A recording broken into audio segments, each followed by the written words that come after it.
پاک چین سرحدی تجارت کے حوالے سے ہمارا جو بارڈر پاس ہے، آپ سب کو پتہ ہے کہ لاسٹ ایئر تقریباً 12,000 لوگوں کو بارڈر پاس ایشو کیے گئے تھے، اور وہاں پہ بہت سارے ایشوز آ گئے، 3-4 قسم کی کمپلینز آ گئی، کیونکہ کوئی خاص اتنا بڑا کرائٹیریا نہیں تھا، جس کی وجہ سے وہ ایسے لوگ بھی وہاں پہ چلے گئے جن کا کاروبار سے بھی کوئی تعلق نہیں تھا، اور وہاں جا کے انہوں نے کچھ لوگوں نے تو بیکاری والا ایک دندہ شروع کیا، جس طرح پاکستان سے یہاں پہ گلگت بلتستان بھی آتے ہیں، اسی طرح یہاں سے کاشغر گئے، تشرون گئے، وہاں پہ فٹ پاتھ پہ سوتے رہے، بیگنگ کی، اور پھر ڈرگز میں بھی کچھ لوگ پکڑے گئے۔ تو اس سال اس کرائٹیریا کو سخت کیا گیا ہے۔ ایک تو جو ہے وہ شرط رکھی گئی ہے جس کی کیبنٹ نے آج منظوری دی، ہوم ڈپارٹمنٹ کا یہ ایجنڈا تھا، اس میں جو بارڈر پاس بزنس کلاس کے لیے جو کاروبار کے لیے جانا چاہتا ہے، اس کا جو ہے پورے سال میں اس کا جو بینک سٹیٹمنٹ ہوگا، ایٹ لیسٹ پورے سال میں اس کی جو ٹرانزیکشن ہوگی وہ 50 لاکھ روپے رکھی گئی ہے۔ وہ ٹرانزیکشن، اگر یہ ایک غلط فہمی پیدا کی گئی تھی پچھلے دنوں کہ اس کے اکاؤنٹ میں 50 لاکھ ہوں گے تو تب بارڈر پاس ایشو ہوگا، اس کو جو ہے میں اس کو کلیئر کر دوں کہ پورے سال میں جو اس کی بینک ٹرانزیکشن ہے، جو اپنے آپ کو ایک کاروباری سمجھتا ہے، وہ 50 لاکھ جو بینک ٹرانزیکشن رکھے گا۔ ایک تو یہ شرط رکھی گئی ہے۔ دوسرا جو ہے وہ اس میں انٹری جو ہے، پہلے یہی ہوتا تھا کہ آپ سال کے لیے ملٹیپل کا آپ کو بارڈر پاس ملتا تھا، اب آپ کو ہر 6 مہینے کے بعد، یہ 6 مہینے کے لیے ویلڈ ہوگا، اور پھر اگلے 6 مہینے کے لیے اس کو آپ دوبارہ سے جا کے اپنا بارڈر پاس بنوائیں گے، اور اس میں آفیسرز کے لیے سنگل انٹری ہوگی، اور اس کے علاوہ وزٹرز کے لیے جو جسٹ کاروبار کے علاوہ گھومنے کے لیے جاتے ہیں ان کے لیے بھی سنگل انٹری ہوگی۔ پھر فیسیں رکھی گئی ہیں 16,000 سے لے کے 4,000 تک بارڈر پاس کی فیس ہوگی۔ اور اس میں ایک اور کام کیا گیا، کیونکہ وہ اوپر سول سیکریٹ جو ہمارا پرانا ہے وہاں پہ بارڈر پاس وغیرہ بنتا تھا، تو اس کو اب چونکہ وہاں پہ رش بھی بہت زیادہ وہاں پہ پڑا رہا، پھر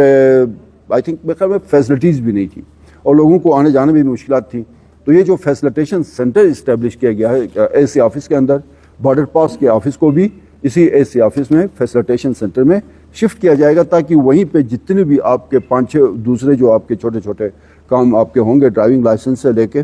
ان کے ساتھ بارڈر پاس بھی وہیں پہ وہ بن جائے گا۔ یہ بھی اس کو کیبنٹ نے اس کی منظوری دی۔ پھر انستھیزیا کے حوالے سے ان کا جو الاؤنس کا ایشو تھا وہ میں نے آپ کو بتا دیا۔ اس کے علاوہ جو ہے وہ میرے خیال میں یہی ہے، اس میں میں یہ بھول گیا تھا، صرف یہ ہیلتھ تک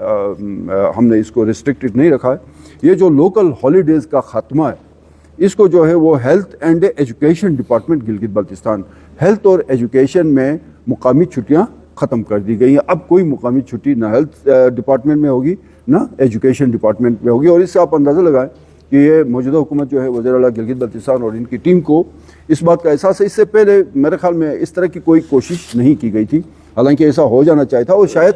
اگین میں بتا دوں کہ جی بی پہلا صوبہ ہے جہاں پہ ہیلتھ اور ایجوکیشن ڈپارٹمنٹ میں کسی قسم کی کوئی لوکل چھٹی نہیں ہوگی۔ اور آپ کو پتہ ہے کہ گلگت بلتستان میں بہت زیادہ ہیں لوکل آپ کی ہالیڈیز ہیں، وہ بہت زیادہ ہوتی ہیں، بلتستان میں بھی، گلگت میں بھی اور دیامر میں بھی، ان تینوں ڈویژنز میں بھی۔ تو اس سے جو نا وہ ہیلتھ اور ایجوکیشن سیکٹر میں جو مشکلات تھیں ان کا وہ خاتمہ ہو جائے گا۔ اس کے بعد پھر میرے خیال میں ایک اور کام ہوا ہے کہ installation of global navigation satellite system, جسے ہم GNSS کہتے ہیں،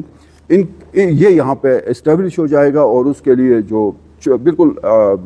ایک مرلہ زمین انہوں نے کہا جہاں پہ یہ پورا نیویگیشن سسٹم انسٹال ہو جائے گا، وہ صوبائی حکومت پرووائڈ کرے گی پیمنٹ کے اوپر۔ تو اس سے بھی جو ہے آپ کے بہت سارے، ایک پوری ڈیٹیل ہے، لیکن یہ بہت اہم ایک ادارہ ہے جو یہاں پہ اپنا آفس اسٹیبلش کرے گا۔ پھر اس کے علاوہ PNRA یہ بھی ریلیونٹ ہے، یہ جو ہاسپٹلز کے ساتھ ان کا ایک ہوتا ہے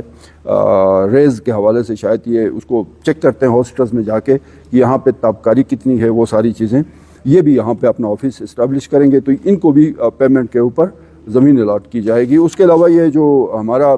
چیک پوسٹ ہے شگر میں، ایکسائز اینڈ ٹیکسیشن کا چیک پوسٹ، اور ساتھ ان کا جو پولیس اسٹیشن کے قیام کے لیے انہوں نے ڈیمانڈ کیا تھا 3 کنال زمین کی، اس کی بھی منظوری دی گئی۔ یہ بیسیکلی SMBR کا ایجنڈا تھا۔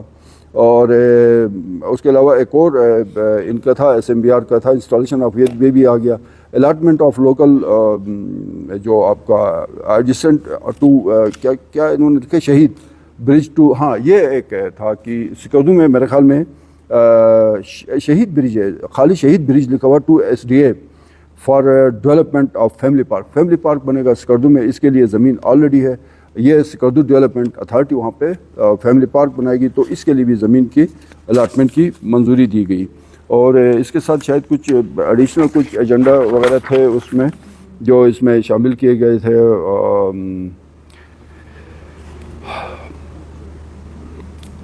ہاں, اس میں وہ دو چیزیں تھیں نیٹکو کے حوالے سے, اور ایک اور ایشو تھا وہ شاید ڈیفر ہو گئی. یہ ایک ہائر اینڈ ٹیکنیکل ایجوکیشن اور یو ایس ایڈ کا کوئی وہ ہے ایگریمنٹ ہونے جا رہا ہے, تو اس کی بھی اصولی منظوری دی گئی. یہ مین پوائنٹس تھے, اسپیشلی تین چیزیں میرے خیال میں. ایک تو انستھیزیا کے حوالے سے جو ان کے ڈیمانڈس تھے ڈاکٹروں کے الاؤنس, ان کو 2022 میں کیبنٹ میں منظوری دی گئی تھی, اس کو جو ہے وہ لاگو ہو جائے گا 1 مارچ 2025 سے. دوسرا, لوکل ہالیڈیز ختم ہو جائیں گی ہیلتھ اور ایجوکیشن ڈپارٹمنٹ سے. تیسرا, بارڈر پاس کے حوالے سے سختی کی گئی ہے, اور اس میں یہ بھی بتایا گیا کہ اگر وہاں سے کوئی کرمنل ایکٹیویٹی رپورٹ ہو گئی, چاہے وہ بیگنگ کے حوالے سے, ڈرگ ٹریفکنگ کے حوالے سے, یا کوئی بھی ایسی ایکٹیویٹی جس سے پاکستان کی وہاں پہ خدا نخواستہ اس ملک کی بے عزتی ہوتی ہے, تو اس کو جو ہے نا وہ بلیک لسٹ کیا جائے گا, اور آئندہ کسی بھی حوالے سے چائنا بارڈر پاس میں وہ کنسیڈر نہیں ہوگا. یہ فیصلے تھے. سوال یہ کہ دیامر میں کل اپیکس کمیٹی کا اجلاس ہو, اس کے بعد 2 کمیٹیاں بنی. دیامر ڈیم کے جو حقوق کو ڈیم بناؤ کمیٹی نے ان کو مسترد کر کے ان کمیٹی فیڈرل کمیٹی ہے جس کو چیئر کر رہے ہیں امیر مقام صاحب, اور جو اویس احمد خان لغاری صاحب ہے. اویس احمد خان لغاری صاحب جو ہے وہ اس کے واٹر ریسورسز اور اس کے